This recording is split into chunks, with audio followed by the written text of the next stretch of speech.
Welcome everyone to the first Tuesday book club at Fourth Presbyterian Church,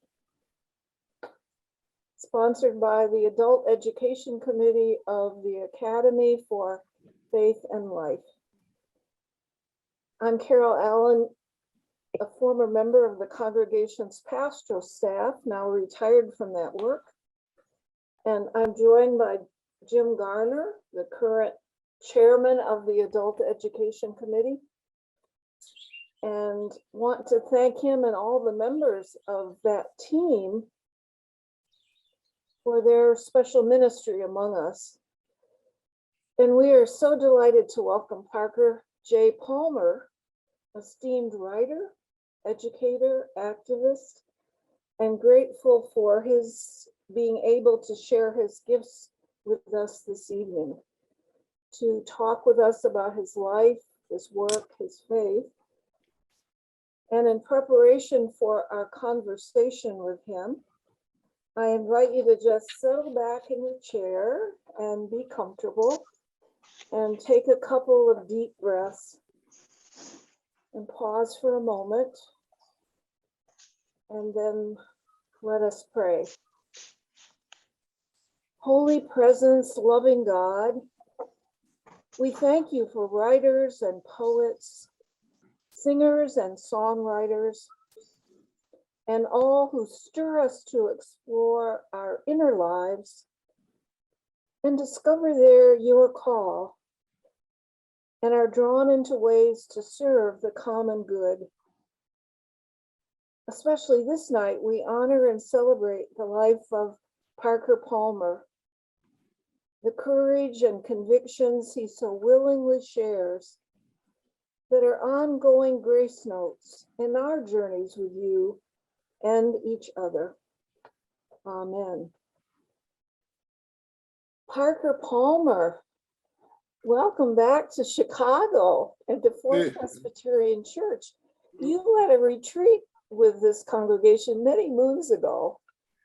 Yeah, I did. And thank you, Carol, and thank you, Jim, for all you did to make this possible.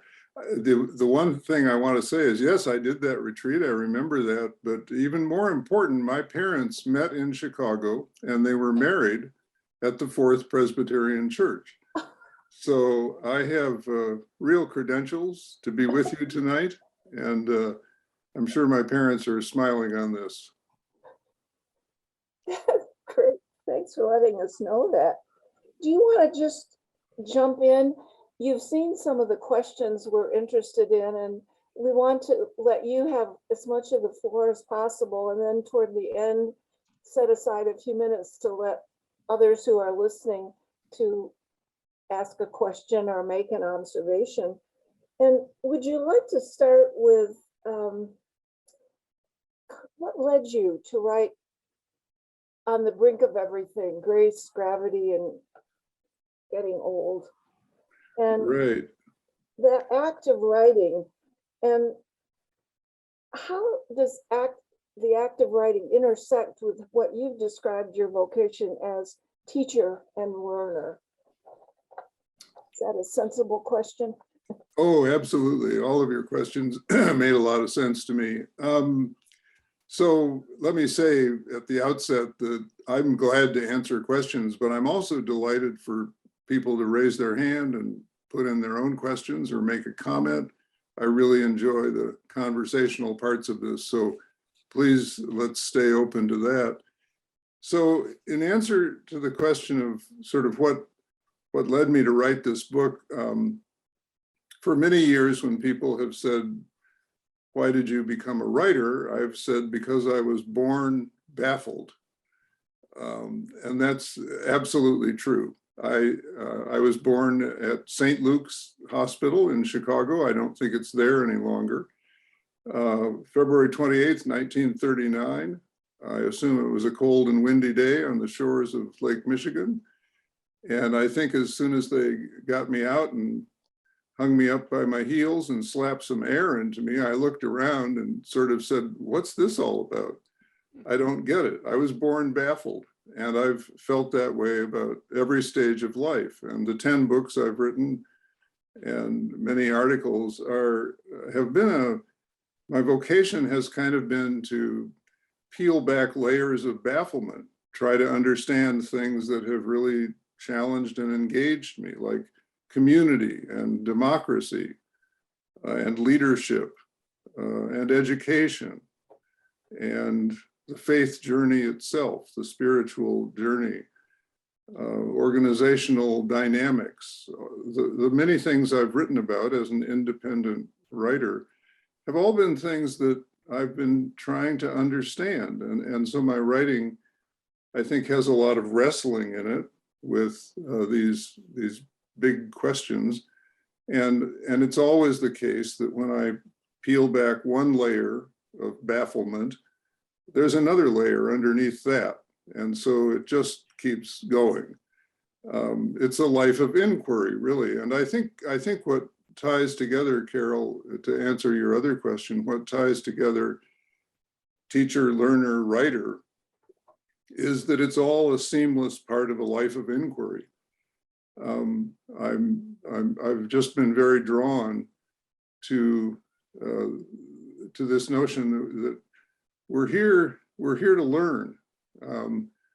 And even when life gets very, very tough, as it has for me, as it has for all of us, I think to have a learning agenda is one way of finding your way through the tough times in life. So that's really been the driver of all 10 of my books and a few hundred articles and lots of opportunities with which I've been blessed to teach at various levels of education, including adult education. I should say to teach and learn, because it's always a reciprocal act. The best way to learn something is to try to teach it. And I feel lucky to have been able to live in that continual loop now for 83 years.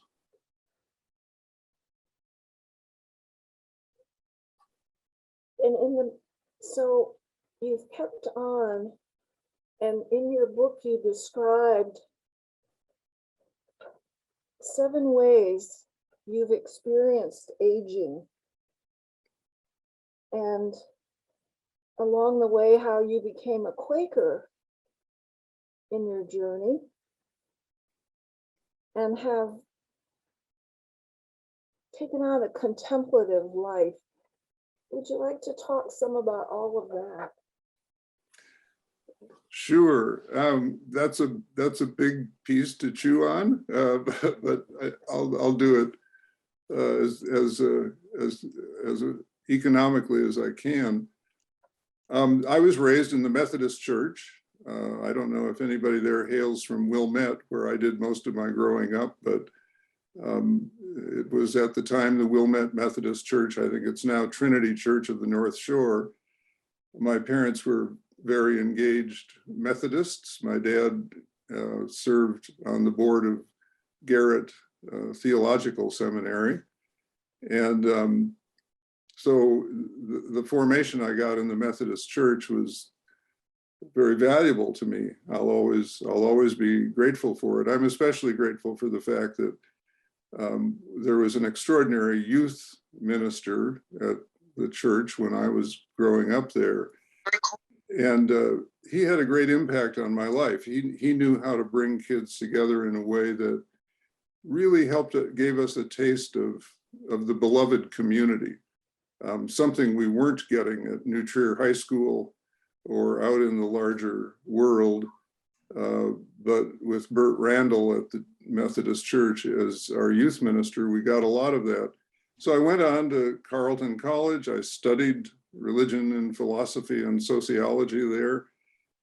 I then spent a year at Union Theological Seminary, thinking that maybe the ministry was for me. But as I like to say, at least half seriously, God spoke to me during my year at Union and said that she didn't want me to have anything to do with the church in a leadership position, which was a good call on her part.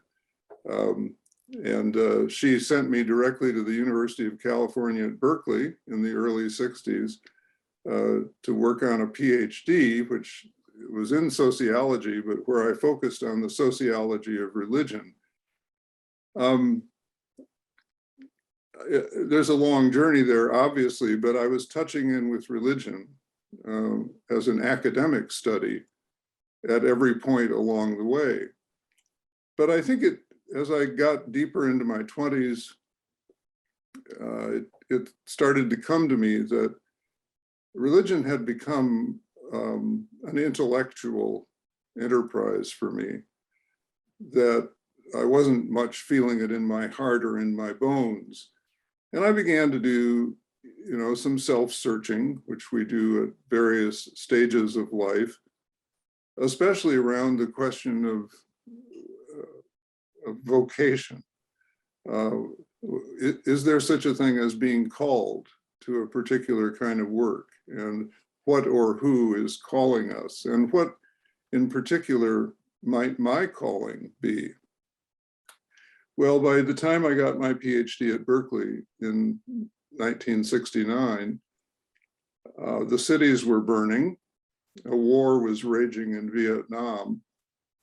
Another great reckoning with racial justice in this country was underway, as there is still today. The Black Panthers had risen up in Oakland, and Black power was making itself heard in the land. And I felt very strongly that what I knew about sociology, I was being called to use it more on the streets of the city than in the classrooms of the academy. So with my wife and a couple of kids, soon to be 3 kids, I moved from Berkeley to Washington, DC, and I became a community organizer.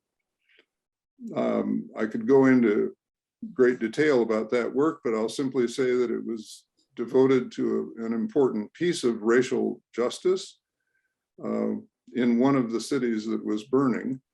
And that had to do with fighting blockbusting and the redlining that led to blockbusting, which redlining being, I think, as we all now know, a very systematic white power creation of a demonic way, really, to deprive certain neighborhoods of resources so that they would become the pockets of poverty, which we could then worry about for the next century or so, but trying to forget that we created them in the first place.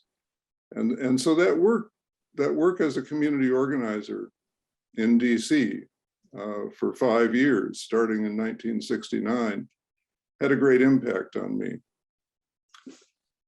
And I'm now coming closer to your question about Quakerism and contemplation, because I was still feeling that while I had done some vocational discernment, I had a sense of being called by God to a particular work that I had never imagined picking up in my life, and that really baffled my friends and family. As if you did all that heavy lifting to prepare yourself for an academic career, why then become a community organizer? Aren't you throwing a lot away?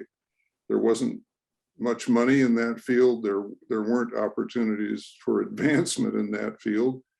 It was just the heavy lifting of social change, which, as I'm sure you all know, can be very discouraging work. You don't have a lot to show for your efforts at the end of the day, except maybe your own sense that you were faithful to what you felt called to do. And that's become a theme for me, a very major theme in my work with people and groups around the country and around the world. I was the other day on Zoom, I was with the latest class of Obama fellows who are working based in the Obama Foundation in Chicago, but working around the world on social change. And they're really struggling with this business that I experienced 50 years ago of, I'm putting all this effort in, but where are the results? And at that point, you have to kind of change your logic, and you have to say, this isn't about being effective, this is about being faithful, without ever giving up on the effort to be effective. Anyway, I spent 5 years doing that work, and I burned out on it. And I also felt that I was trying to lead people towards something called community that I had never deeply experienced for myself. So how do you lead people to a place where you've never been yourself, was really the question. And at that point, my wife and I looked at each other and said, well, what we need to do is we need to take a sabbatical in an intentional community somewhere in this country, but one that would be child friendly and child supportive, because by that time we had 3 children. And so we finally found a Quaker community called Pendle Hill near Philadelphia, which had been there since 1930, as part of a great flowering of communal experiments in the 30s. And we went there for what we thought was a sabbatical year. And I could talk about life at Pendle Hill for a long time, but to try to put it briefly, it was a very intense form of community life involving about 80 to 100 people, where we had a daily round of eating meals together, doing physical work together, worshiping together, Quaker style, reaching out to the community, learning about nonviolent social change and practicing nonviolent social change in the community around us, caring for the buildings and grounds, eating communal meals, worshiping, as I said, making decisions together, Quaker style, by consensus in community. We had private living quarters, but we had a lot of communal space where all of these other things happened. And it was like life on a different planet than the one I had grown up on, the highly privatized world of Wilmette, Illinois, where everybody has their own home, their own stuff. It's guarded pretty jealously. There's not a lot of economic sharing. And at Pendle Hill, we practiced a radical form of economic sharing. I'll get to that in just a second. We thought we were there for a sabbatical, but we got so intrigued with the life, we felt so called to it, that we ended up staying there 10 more years after that sabbatical year. So my family and I spent 11 years of our lives between age 35 and 45, roughly, living in this communal situation. I became Dean of Studies, which put me in charge of the adult education curriculum of the place, which was sort of part of the cash crop of Pendle Hill, part of how we sustained ourselves economically, running an adult study center. And I learned a tremendous amount about education, but I learned even more about myself, and in particular, to loop back to the economics of this thing. A key principle at Pendle Hill was that everybody would make the same base salary, no matter what their education or what their position in the community. So I was 35 years old. I had a PhD from Berkeley.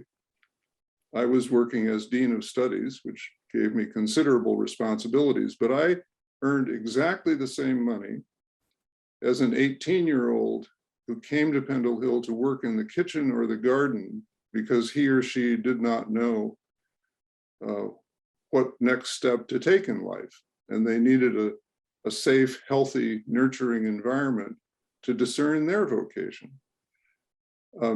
There was no economic inequality there, which is a powerful Quaker principle. Well, it's you know, I look back and I kind of wonder how I did it. I mean, after all, I was a upper middle class guy who wanted to do for his kids what my dad and mom had done for me in terms of supporting college and so forth. In those respects, the very low salary I was making, I think by the time I left Pendle Hill, I was making $4,400 a year instead of $2,400 a year, because we got incremental raises as those 10 years went by, but it still wasn't a lot of loot. And so I think it was during those years that I started writing, and every now and then I'd hit a jackpot and some church magazine would give me 25 bucks for an article. And I started realizing that while there wasn't gold in them there hills, there was some money to be made by, another vocation to be pursued by writing about my experience in community, writing some of my thoughts about the larger world. And I started, creating books and getting them published. The first didn't get published till I was 40 years old, but that kind of opened a door for me that I realized made this possible. I was incidentally the first person in my family to go to college, and I never imagined that I had anything like an intellectual or academic vocation or could ever write a book. That just wasn't, part of my view of myself or my world. I didn't come from a great learned tradition. I came from people who respected education, but I was the first college graduate in the family. So living this life of radical economic equality did something very powerful to me, which I think was to grind down my sense of entitlement. I don't think someone who is drenched with white privilege as I am, who's male, who's straight, someone that is for whom this society is made to work best, can ever completely lose that sense of entitlement. Certainly can't lose the privilege, but living under that economic stringency taught me important things, like very simple lesson that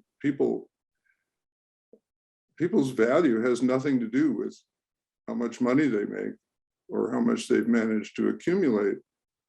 It has everything to do with the quality of their character and the contents of their minds and hearts and what they do in the world. I think living under economic stringency sort of revealed the depths of some core biblical values for me. And it took the rigor of that kind of economic discipline to bring all of that stuff to me with real clarity and with real clout. I mean, you can entertain these thoughts and you can aspire, and I do a lot of aspiring that I never, achieve or get to. But until you've lived that life,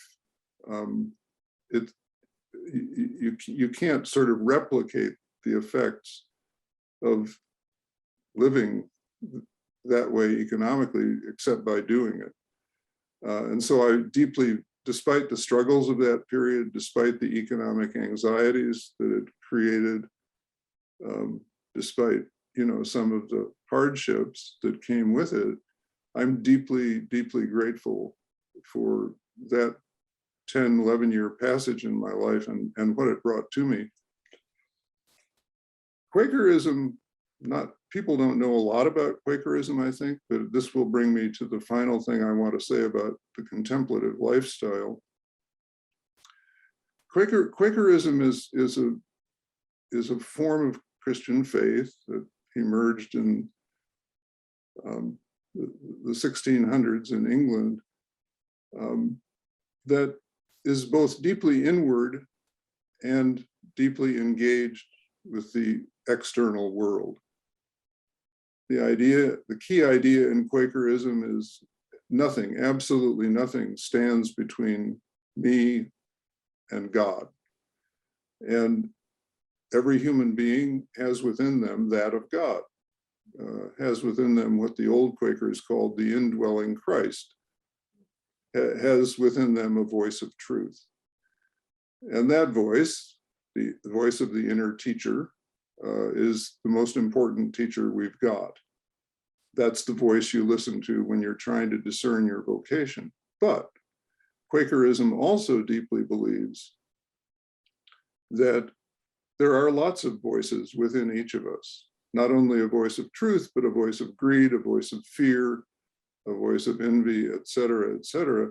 And you need community to sort and sift what you're hearing from within. You need the balancing act of a deep dive into your own inner truth and articulating that in a community of shared principles and practices where you can listen carefully to other people and begin to discern whether you're listening to the voice of truth or some other voice within you. It's a classic form of spiritual discernment. People do this with spiritual directors and spiritual guides. But in Quakerism, where there are no clergy, there's no ordained leadership, everything has to be done communally. That's how the discernment process works. So we had, in this tight-knit community at Pendle Hill, we had all kinds of communal processes for helping people sort and sift, or sift and winnow, that which they were hearing from within, and make discerning decisions about which voice is worth following and which voice, needs to mature or grow up or get a life in order to be to make itself worthy of being heard. It's a hard thing to describe, but I'll be glad to return to that later if you'd like. So for me, contemplation did not involve learning a mantra or sitting on a cushion and conducting my own private deep dive. It always involved this back and forth between the inner and the outer, this listening inwardly and this testing outwardly in community and sometimes in action.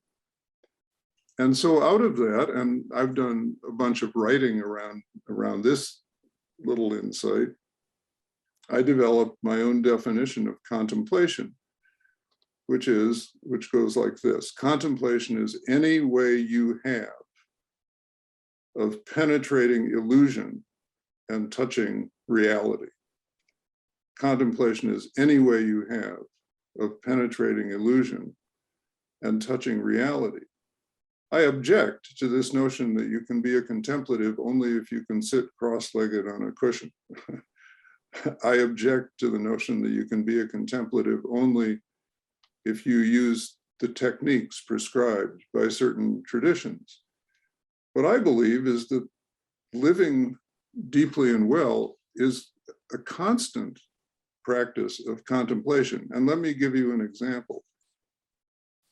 I've often said, I wish I were more of a contemplative by intention, but I tend to be a contemplative by catastrophe. So contemplation for me involves setting out to do something, doing it wholeheartedly, and then slamming into a wall because either I wasn't called to do it or I had no idea how to do it. That's contemplation by catastrophe. And it's a wake-up call. And when I talk to people about this, I just use a very simple example. I don't know about you, but when I succeed at something, when I win a medal or a prize or, a financial award of some sort, I don't spend a lot of time contemplating anything. I just twist my arm to pat myself on the back. What a good boy are you? 3 cheers, for the old ego. But when I fail, when I fall flat on my face in some good thing or even bad thing I set out to do, that's when I stay up. I wake up at 3 in the morning trying to figure out what went wrong. trying to understand myself and the world better so that the next time we meet, the meeting might be more fruitful. To me, that's contemplation. I'll give you another example. It's always very touching to me. I once knew a woman who was raising a child all by herself, a child who had severe developmental disabilities, multiple disabilities. This woman had to live a double life. She had to do everything for herself, and she had to do for her child everything that the child couldn't do for herself, right? And so this woman had no time to go on a retreat or to learn a mantra or to sit cross-legged on a cushion and chant. But when I was in her presence, I knew that I was in the presence of someone who saw to the heart of what it was to be human. Because her love for that daughter was the purest love I've ever seen in my life. It had nothing to do with how well that daughter was doing by the world's standards. It had nothing to do with that daughter's academic success or career options or other ways that kids make their parents proud. It had everything to do with this woman's ability to see to the heart of that of God in every person, and to deeply value it, to deeply treasure it, and to nurture it with every breath she took. And when I was in her presence, I was the beneficiary of all of that. She was a world-class contemplative. I'd put her up against Teresa of Avila or John of the Cross any day of the week, or any monk tucked away on a Tibetan mountaintop. I mean, God bless them all, but this woman was a world-class contemplative. And I think every human being has some form of contemplation. If you have moments in your life when you're able to penetrate the illusions of the world and of your own ego and touch the reality, which we could name in different ways. But one of those most fundamental realities is God is in all of it. And there is forever, as the Hasids say, the spark of the divine in all things. So if I live a contemplative lifestyle, it's not because I live in a cave or I practice a particular discipline. I have a few disciplines that I practice, like reading poetry every morning, and spending time in the woods, etc. But if I'm a contemplative, those aren't the markers of it. The markers for me are the frequency with which I'm able to free myself from the illusions of my own ego and the illusions of the world in order to show up as fully as possible as who I am with what I have to offer. So I'll just lay it down there, Carol. Thank you very much. You've anticipated other questions I have, but I think, I was thinking about, you've kind of talked about what keeps you engaged in the world, which is one of the questions, and advice you might have for the younger generation. And I think you've implied that. And I think maybe let's open it up to the group now, if you're willing, and see what I'd love what's to. bubbling in other people. Yeah, that's when it gets interesting for me, because I know what I'm going to say, And Jim, would you help us with that? With watching for sounds, our hands going up. Yeah.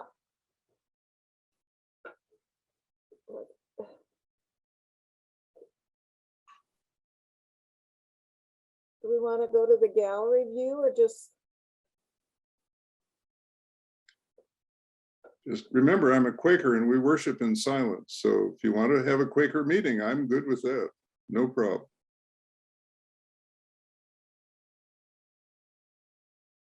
I think you have a hand up. Ellie had a question, I think, Carol. Thank you for taking my question, and I'm very interested in the Palmer has Mr. Palmer. I keep switching back Parker Palmer around. What would you say to the church today in developing the beloved community? Do you feel that it has to be a communal living situation, or there's so much talk now about what the organized churches have lost in terms of their position in society? How would you describe the movement forward toward a beloved community among the organized churches? Well, that's a great question. And your name again? I'm sorry. Ellie. Ellie, thank you, Ellie. And incidentally, not to worry about my name. My dad's father was Jesse Palmer, but he married Jenny Parker. So I became Parker Palmer. And even in my own family, they can't keep the orders straight. So not to worry. Yeah, the question of community within the organized churches is a big one, and I think a very challenging one. There was a time in America when we could sort of assume community because the country was so homogeneous, and those of us who lived in its most homogeneous enclaves didn't even realize that there was a larger world out there. I mean, growing up in the 40s and 50s in Wilmette, Illinois, I had very little sense of the diversity of the world's population. I grew up in an almost exclusively white, almost exclusively Christian community because most of the Jews on the North Shore lived in Glencoe at that time, which was a ghetto created by systemic real estate practices to keep people like them apart from people like us. That was just the way of the world. And so we assumed a lot about our kind of communal homogeneity that can no longer be assumed. It's being broken down by a whole lot of factors, including the big call that this country is now having toward racial justice and away from racial justice, because in 20 or 30 years, we will be over 50% people of color. And that seems terrifying, I guess, to a lot of white Americans, thus explaining some of the political backlash to that reality or that possibility that we're now experiencing. What I think community, to cut to the chase, is based a lot on our capacity to be vulnerable to one another and with one another about the depths of our own experience. Community is a bond between people that often happens more in relation to our brokenness than in relation to how successful we are, or how often we can say, I'm just fine, thank you for asking, without saying what's real for us, what the struggle of the moment is. I don't know today. The dynamics of a Quaker meeting are different from the congregation that I grew up in. So I don't know today exactly what's happening in some of the mainline Protestant churches. But I hear a lot from people about my congregation is the last place where I can get real, where I can talk about the failure I've experienced at work, the devastating job loss, where I can talk about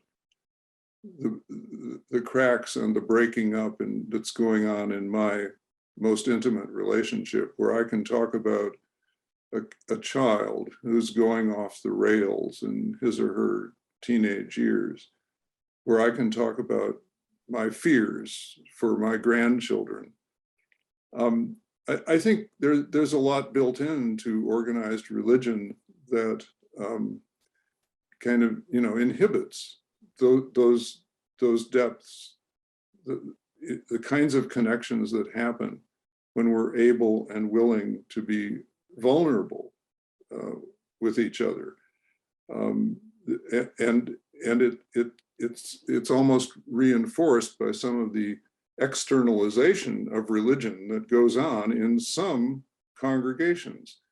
I'm not about to blame clergy, but the plight of many clergy, I think, is that a lot of folks in the pews feel like we hired the clergy to do our religion for us.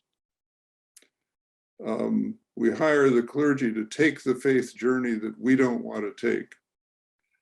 And so if they start asking us to open up and to tell the story of our own faith journey, the kind of backlash they get is, wait a minute, that's your job. You're the one with the theological education. You're the one who has the language. You're the one who has the training to do that. That's why we're paying you the big bucks. Put that in quotes. And that kind of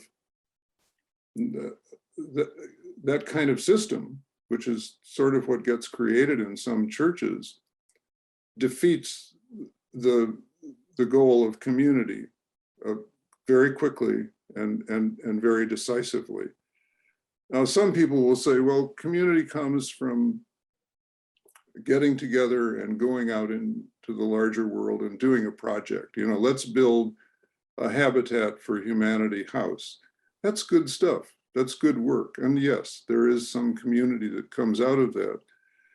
But sustaining forms of community are built on these deep connections around our own struggles and our own brokenness, around our own humanness. Around those times when God seems to be absent, unless we can find that of God in other people being present to us and sustaining our lives. I'm not for a moment saying that Quakers have that perfected, not at all. But because there are no clergy in the Quaker system, and I'm not blaming this on the clergy again. I'm just looking at this systemically. Because there are no Quakers in the Quaker way of doing church, for hundreds of years now, the Quaker communities has had to learn how to do all of the major functions of ministry for itself, for each other. And that includes pastoral ministry. That includes, grieving with those who are in deep loss. It includes suffering with those who are depressed and who are on the edge of death, et cetera, et cetera. There's no professional to call in. There's only each other. And I think until we get to that point of kind of a deeper degree of interdependency, the beloved community is going to be a struggle. Now, I haven't spoken about otherness in that regard, and clearly the beloved community erases otherness, and we don't look at each other in terms of race or ethnicity or sexual orientation or gender identity. We look at each other as human beings, as children of God.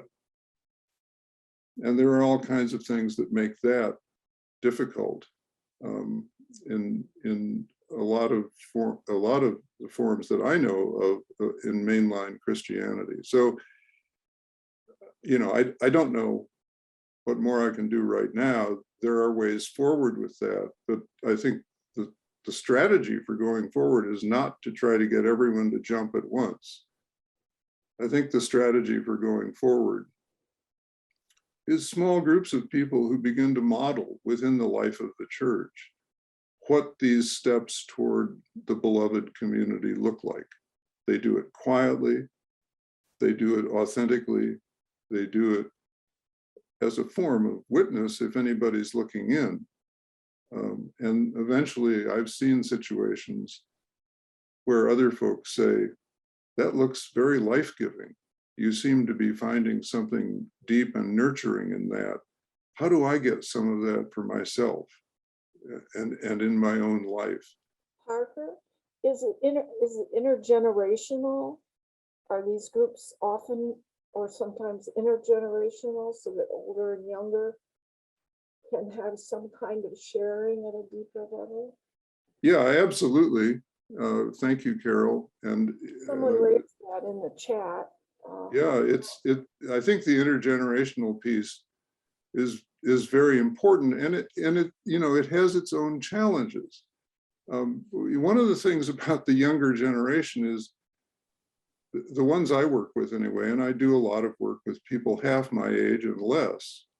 I find that to be one of the richest parts of being an old man, is to be in generative relationships with much younger people. And that's important to me because I'm leaving the scene, and these are people who are going to come on the scene and replace all of us.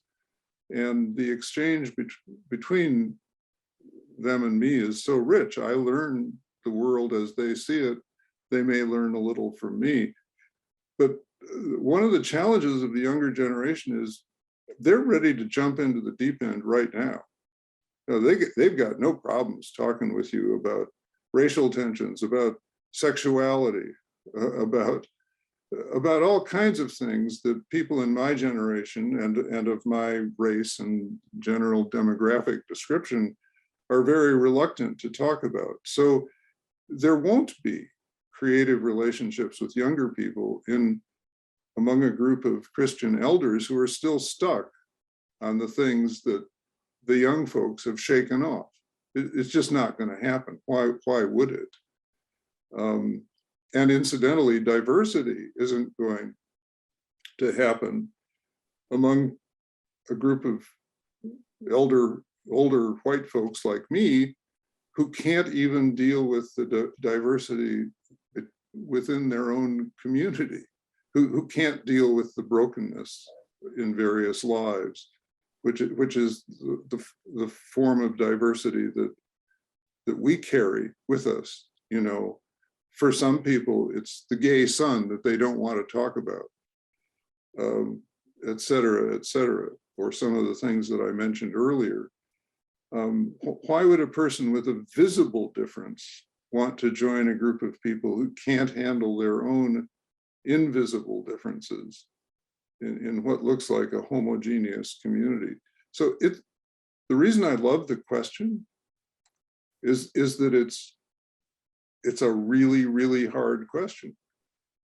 And if we could wrap our minds and hearts around it and keep working, step by step, by baby step toward an answer, I think we'd start to get some traction on the problem, and we'd start to draw some of the people that we want and need, who also need us. I mean, we need each other. We need each other big time. There's a hand up. Let's see if there may be other questions from the. There's a I hand have up. my hand up. There's two hands up, I think. I'd love to ask the question, Parker, about Putin. So you said that everybody has the spark of the divine within them and the spark of truth in them. And we also know that a lot of people are carrying around a lot of darkness and a lot of fear. So can you just give us some help on someone like Putin? And we know that he's not the only one in history that's ever leveled the kind of horror on the human community, but just help me because I'm really struggling with that. Yeah, I mean, let me answer very directly. People will say to me, are you praying for Putin? No, I'm praying against Putin. You know, do you regard Putin through these kindly Quaker lenses? No, I think he's an evil man. I just can't, and I could name some folk, as you suggested, in our own country, people we've put in high office who have a very similar kind of darkness inside of them, beyond, you know, the normal human scope and range. On questions of forgiveness, I just feel sometimes, if I believe in God and God's capacity to forgive, there are some people I just have to leave up to God. I can't forgive them myself, you know. That, I mean, I'm just trying to be an honest Christian here. I don't have that, I don't have godlike qualities when it comes to some forms of forgiveness. I just don't. But if God is willing to do that, then God bless God. And let that be where I rest. You know, I think one of the things that always comes to me when I think about this question of evil in the world, I think that's what it is, and of why it seems to land disproportionately in certain places.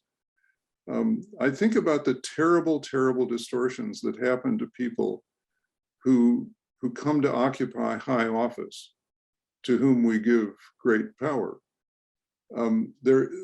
People have asked me, you know, if you had an opportunity to sit down with our last president or with this president, what would you want to say to them? And I said, that's not the conversation I want to have, because I don't think they're in a position to do any kind of really meaningful listening.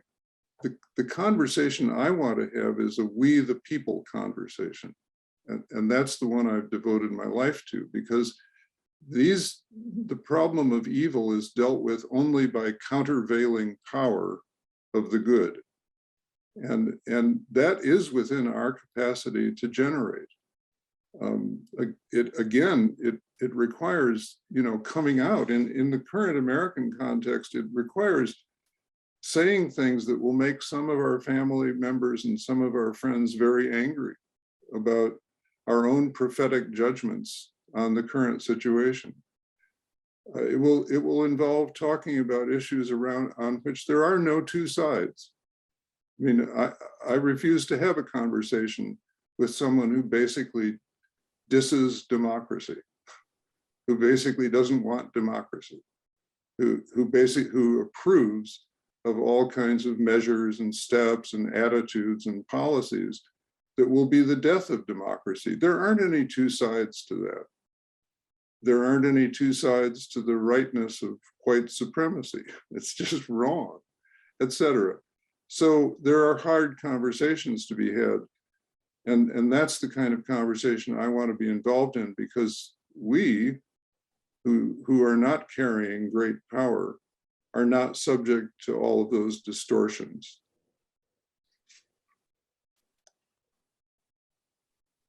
Jean, Thank did you you. have your hand up? Jean Jean Anderson?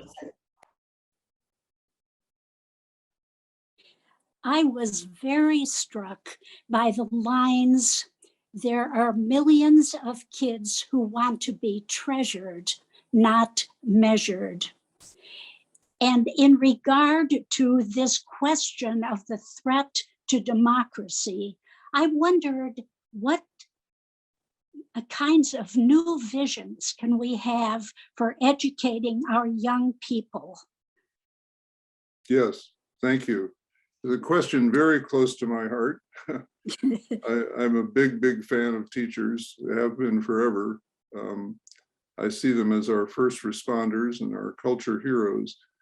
And incidentally, that's one of the reasons that for the last 30 years, I've put a lot of time and energy into creating what's called the Center for Courage and Renewal, which now has over 300 facilitators in this country and around the world. And we began our work with public school teachers to try to answer your good question in real time with real people, rather than just in a book or an article, by providing teachers with retreats and support groups for which we have developed all kinds of models. If you're interested, you can get online and look for the Center for Courage and Renewal and find out all about the programming we're doing and our facilitators and how we work with teachers and other people in the serving professions. We also work with clergy and with nonprofit leaders and with philanthropists and with attorneys and folks in higher ed, as well as K through 12. But I think the answer is so often helping these good people come together in forms of community that encourage and empower their commitments to serve our children well, while they're working in systems that try to make it almost impossible for them to honor their commitment to the kids. When you work in a system that rewards you for the highest scores on standardized tests, rather than for the number of kids you've helped get through another hard day and move from their own baseline to more advanced forms of learning, then you're working in a system that makes the teachers equivalent to the Hippocratic Oath almost impossible to honor. I liken it very much to the fact that there are doctors these days, and have been for years, who work in healthcare systems that undermine the Hippocratic Oath on a daily basis. The conditions under which some physicians work make the Hippocratic Oath almost impossible. We work with physicians as well, and we've heard a lot of that from many of them. So I'll just answer the question this way. The Center for Courage and Renewal and some of my books, I think especially The Courage to Teach, offer some resources along these lines. And it's often the case that sitting in the pews of a lot of mainline Christian churches are a lot of teachers. I would like to see congregations do a lot more dedicated programming for those teachers in these forms of support that really, really work. This has nothing to do with take a teacher to lunch or, send home a nice gift with your kid. This has everything to do with supporting the heart and soul, the vocational vitality of people who are doing a lot of heavy lifting and who are critiqued about it by politicians, the public, and the press around problems for which the teachers aren't responsible. So I just think there's a lot that congregations could do there. And I think those are forms of service that actually, to loop back to an earlier question, those are forms of service, ministry to the vocations of people in the pews, or to people in the pews who are pursuing important vocations.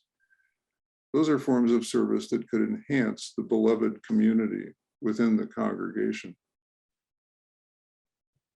Oh, could we have a week with you, please? Sure. Time has just flown by, Parker Palmer. Do we have time for one more? Or I'm good. It's not Quaker midnight yet, so I'm fine. Can we take one more question, or do we need to? I'm looking good. at my. Is there another question that someone would like to quickly? Yeah, Yes. I'd love to jump in, Carol, if I may. Hi. Hi. I was really struck by the term distortions when you were talking about distortions that leaders become captive to. And I wondered what you meant by that, distortions. Yeah, thank you. And your name is? I'm Nanette. Nanette. Thank you, Nanette. Well, I'll take it from two angles. On the one hand, we, the followers, project distortions on these people. We build up impossible expectations on people like presidents, somehow we have this naive assumption that if you're the president of a country, you can do anything you want. Just make it happen. What's wrong with you? Why aren't you making it happen now? And also we project on these people the capacity to take endless abuse from the press, from the people on the other side of the aisle, from us and our neighbors, as if they would take none of it personally. In other words, we dehumanize them, right? That's one source of distortion. And I've known enough long-term politicians to know that it takes a really, really remarkable person to stand that gaffe and maintain their own identity and integrity and maintain a vulnerability of soul in the process. I'm going to tell you a real life story about one woman, I'll name her, who's no longer serving in Congress, but it's a story that just knocked me off my pins when I first heard it 20 years ago. She, at the Center for Courage and Renewal, we also work with politicians. This woman showed up at one of our retreats for politicians. Her name is Lois Capps, and she served in the U.S. House of Representatives from a district in Southern California. Her husband was elected to that office, and he died young in the middle of his term. She was appointed to replace him and went on to a distinguished career in the US Congress that stretched over about 35 years. I think it ended just a year or two ago. Lois Capps, you can look her up. And so when her husband died and she ran for his seat, in the middle of that campaign, a reporter stuck a microphone in his face and in her face and basically said, well, how does it feel to be running this really challenging campaign and trying to achieve high office when your husband just died? And she kind of halfway broke down and said, the grief is intense. I have no idea how I'm doing this. I'm barely making it through every day. She went on in that vein for a bit before she went on to talk about why she thought he would want her to achieve this office.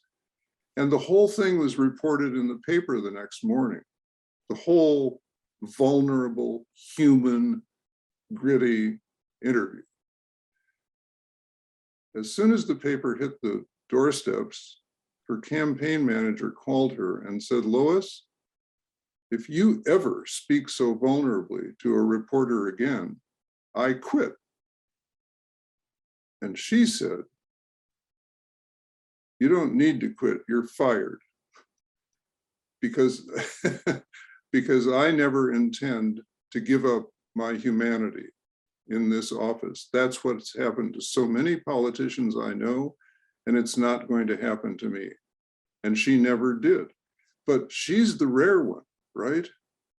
Most other people put on this mask of whatever, you know, the closest person in my life dies, I'm fine. I'm a policy machine. I can keep functioning like nothing ever happened. And that's distortion. The second distortion, if it's not coming from us who project impossible expectations on people, is from the distortions of systems themselves. Systems, institutions, organizations, whatever you want to call it, have a pretty clear agenda, even if they never speak it. It's about self-protection, self-preservation, and self-service. I mean, look at the stories of some of the, in our own community of churches. Look at the stories of what has happened in various church systems where some of the most appalling ethical breaches and serious humanitarian human dysfunctions have occurred, and the system rallies around self-protection, self-preservation, and self-promotion, instead of, for example, protecting the kids who have been abused, or the parishioners who have been abused, or the clergy who have been abused. If you represent a system in an official capacity and you get caught up in that fundamental organizational agenda, self-protection, self-preservation, self-promotion, you're a distorted soul, ipso facto.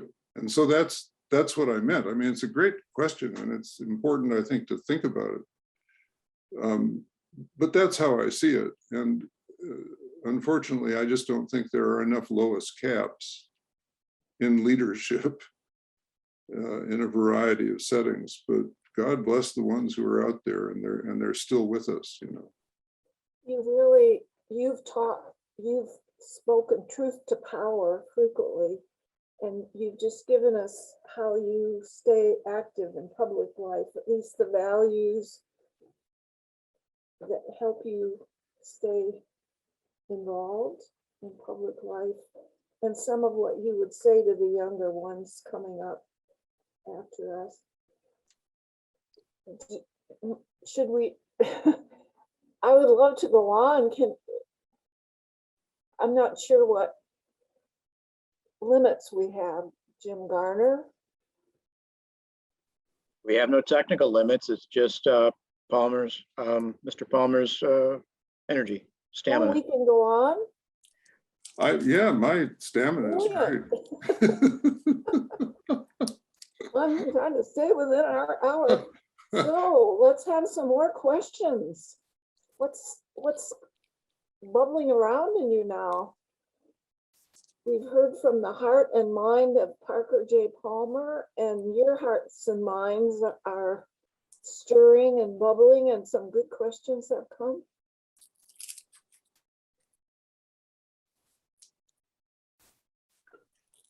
Anyone else? I haven't checked the chat. Is there something in the chat? Abigail? It kind of looks as if we have a lot of people here who are of the same age you are, or similar age. And I just like the idea. We're not dead yet. We've got That's this right. incredibly free time. I'm running for the state legislature, and I bet a lot of people in the audience are doing things too. Yeah, good for you.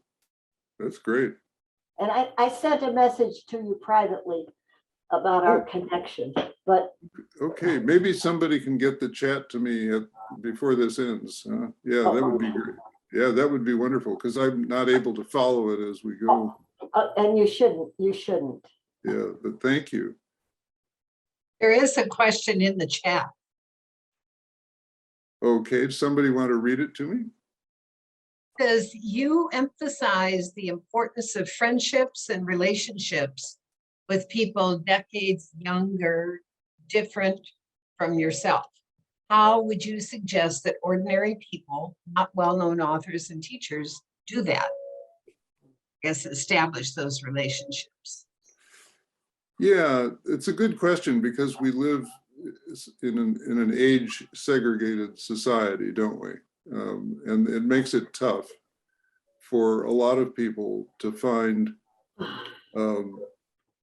folks who are younger or even in other ways significantly different to relate to. I'm lucky because as a writer and a speaker, I've been able to connect with people of several generations.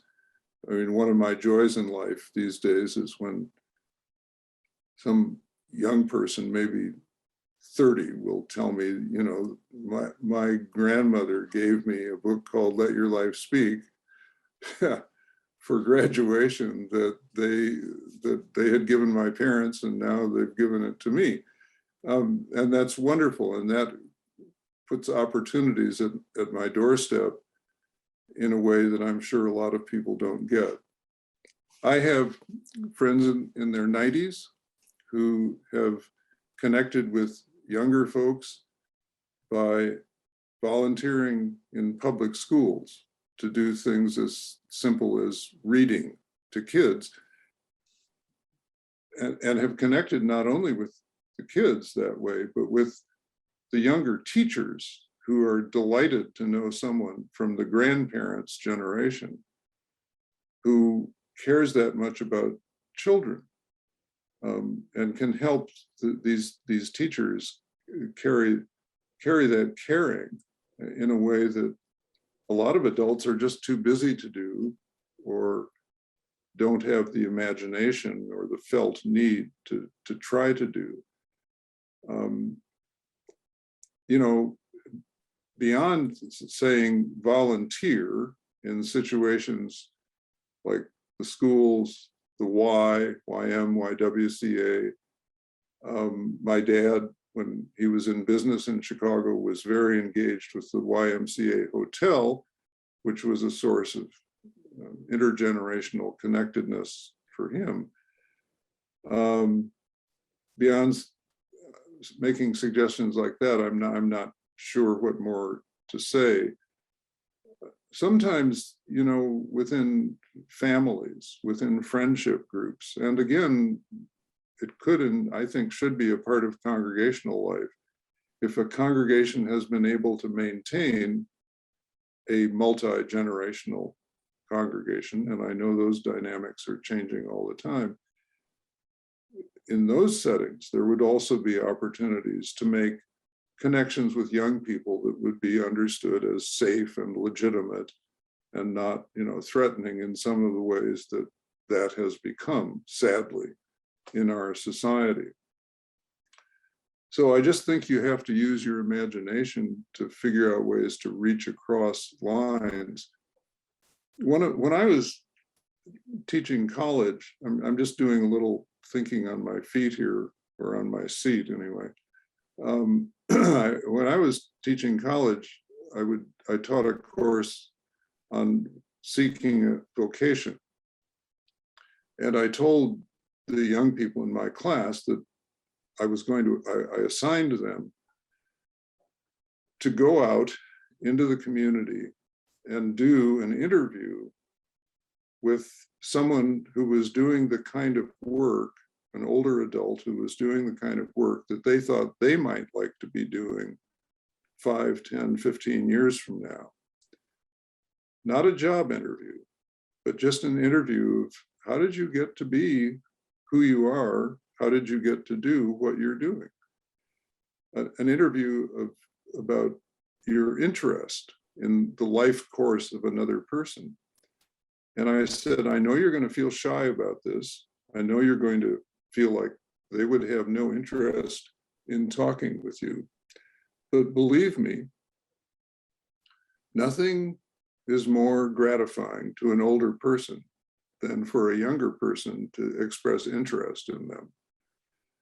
And that bank vice president that you asked to talk to for 30 minutes is going to talk to you for an hour and then maybe invite you to lunch for more conversation, because it's so gratifying to have a younger person express interest in you. So sometimes I work on flipping the script with folks who run youth-related organizations.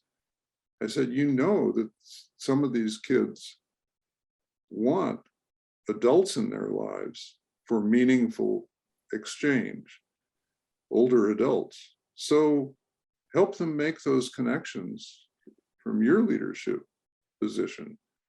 And sometimes that works. I think if you do this in terms of congregational programming, it maybe works a little better. I know a church, for example, in a hardcore urban setting that created potluck suppers once a month to bring local police from the precinct in for dinner, for a potluck supper with kids on the streets, because kids and cops were often a flashpoint in that community.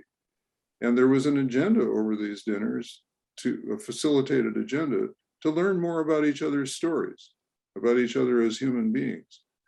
And it formed some big brother, little brother relationships, and it helped immensely with community policing. So I think, I just think there are many ways to imagine possibilities and then go ahead and act on them. And a congregation that starts thinking about mission that way, I think, can be a big help to all of us. In the chat, Abigail, maybe she would like to speak for herself, but she said she was interviewed today by a Loyola student about her League of Women Voters experience.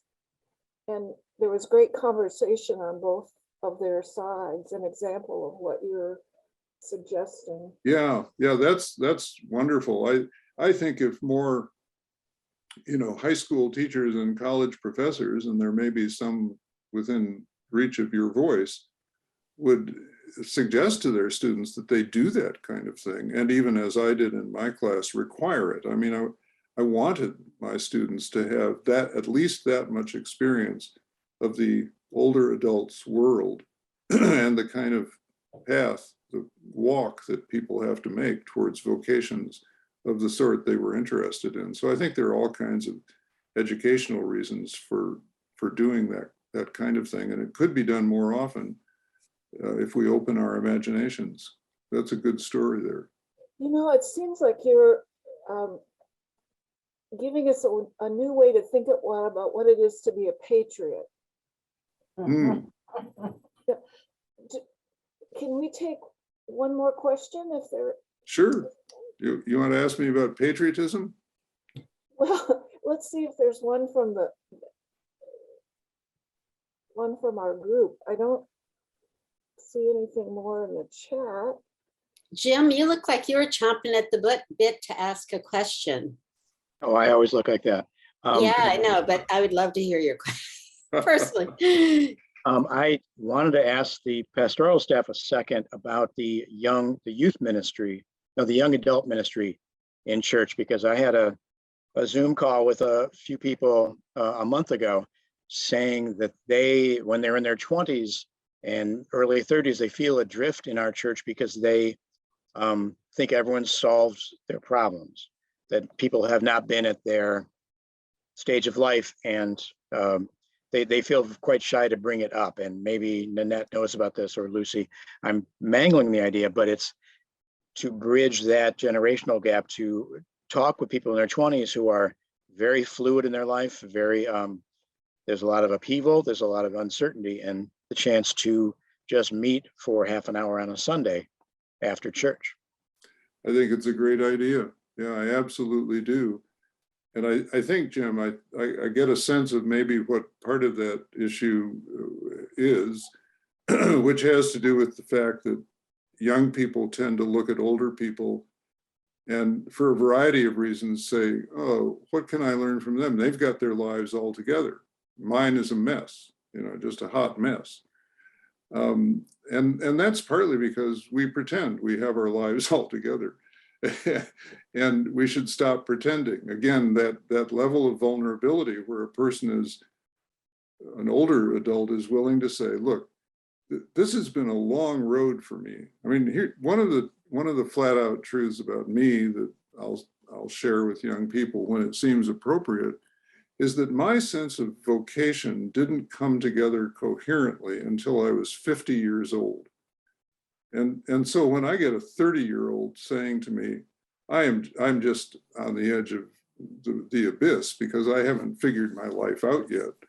And I'll just say, whoa, you got 20 years more at least to do it, if my life is any example. Because it's really true that up until age 50, my, quote, career choices, which were unconventional, to say the least, just looked like a dog's breakfast. I couldn't, make sense out of it myself. I couldn't see the coherence or the continuity of it. So when we talk about our struggles, when we talk about our failures, based, I think, always first on listening as best we can to what the younger folk have to say to us, I think that's really step one. Like, what's your story? Tell me more. I'm interested. And we convey that sincerely. and then get nitty gritty about sharing the struggles of our own lives. I think that's the basis for a real conversation. I like that thought a lot. Yeah, Jim, I mean, you know that I've spent my whole career before I came to Fourth working with students, and it is the most gratifying work you can do to be present to young people.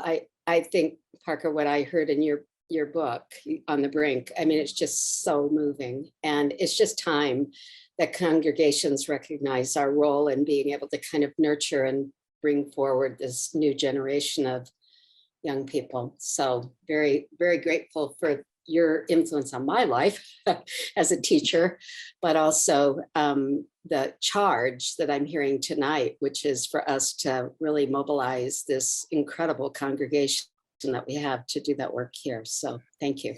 Well, you know, and I think it's also a good example of, if you seek your life, you'll lose it. I mean, if we go after young people with the intent of increasing our numbers, we've lost before we've begun. But if we genuinely wish to offer a space of listening and affirming and nurturing and sharing the journey, then something good is going to happen for everyone. Parker, that was Lucy Forster Smith, who's the senior associate pastor at Fourth Church and links with adult education among her responsibilities on the staff. Great. Thank you, Lucy. Yeah, thank you, Parker. I brought you to Carroll College about 40 years ago. We sat in a basement and had a workshop. So it's been a long time, but it's just delightful to re-engage. Did we we have our life? We have our life and we have our life. But keep going. Sorry. That's wonderful. That's great. Did we have tuna fish sandwiches wrapped in plastic from overseas or something? I can't remember. Something like that. Probably. Never know you're going to end up in life. So Carol, thank you so much for bringing Parker to us this evening and for this wonderful conversation and everybody here. And I'm not in charge. I just wanted to throw that in. So anyway, go ahead. Thank you. Delight to be with you again. My parents would be so happy. Well, I wish we could just keep, bring in our bedrolls and keep talking, but Have a sleepover. Actually, I'd like to ask a question following up on what Carol said about patriotism. And it sounded like you had things to share with us on your thoughts. I would love to hear them. Yeah, thank you. Well, I have, as it happens, I was thinking just this afternoon for different reasons about a favorite quote from William Sloane Coffin, who's one of my favorite writers. He said, and I think about this a lot, there are three kinds of patriots: two bad, one good. The bad ones are the uncritical lovers and the loveless critics. Good patriots carry on a lover's quarrel with their country. I think that's brilliant. And I think in a very few words, he managed to say a lot about a complicated subject that's really, really true. The uncritical lovers who just say, America is great. It's always been great. It's always been great for everyone. And anyone who says it isn't should go back to where they came from. But we don't have to say a lot about them, but that's not a good way to be in the world. And the loveless critics, don't need to say a lot about them either. The nihilists, the ones who haven't grown up yet and don't understand the complexity of trying to do anything well. But good patriots carry on a lover's quarrel with their country. And the basis of a lover's quarrel is love. And I think that patriotism is about, I'll put it in the words of Langston Hughes and his great poem about America. To love this country is to love what it should be. what it's meant to be, what it has not been yet, but still could be. So I think that quote opens up a lot of possibilities. I'm very worried about our country. I'm sure you are too.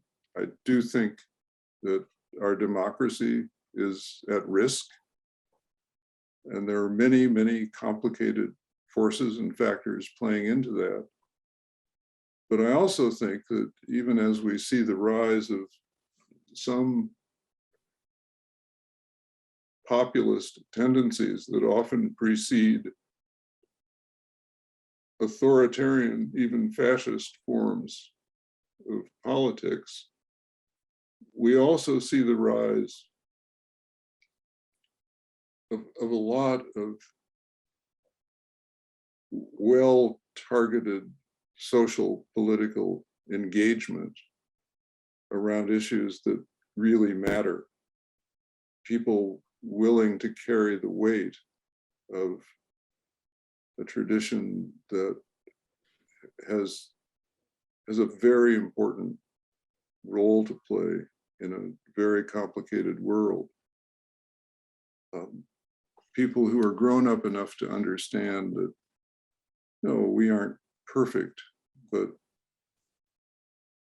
and we're broken, but we can continue to aspire, and we can continue to treasure the potentialities that Langston Hughes celebrated, even in the midst of his Black despair. He carried that profound hope, and I think there's a big lesson there.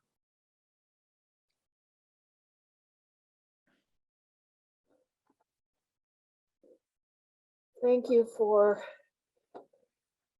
your gracious presence with us, Parker Palmer. Maybe you'll consider coming back again through the gift of Zooming. Sure, I'd be glad. Thank you for inviting me. It's been lovely to be with you, and my wife and I are just kind of emerging now from 2 years of hibernation, and still trying to figure out how life works when you're not on Zoom. Back into alien territory in a way. Reacquainted. I'm trying to remember that I can't probably do some workshops wearing my slippers the way I am right now. Yes, isn't that one? Or with my shirt not tucked in, so yeah. Well, we look forward to what shows up next from your heart, from your mind, from your pen. And we just thank you so kindly, and all who have come to be part of this discussion.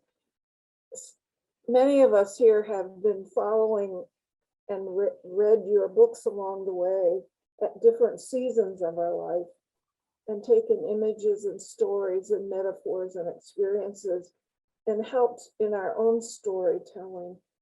So thank you. Well, blessings to all of you individually and to your congregation. May you all flourish. Thank you. Okay.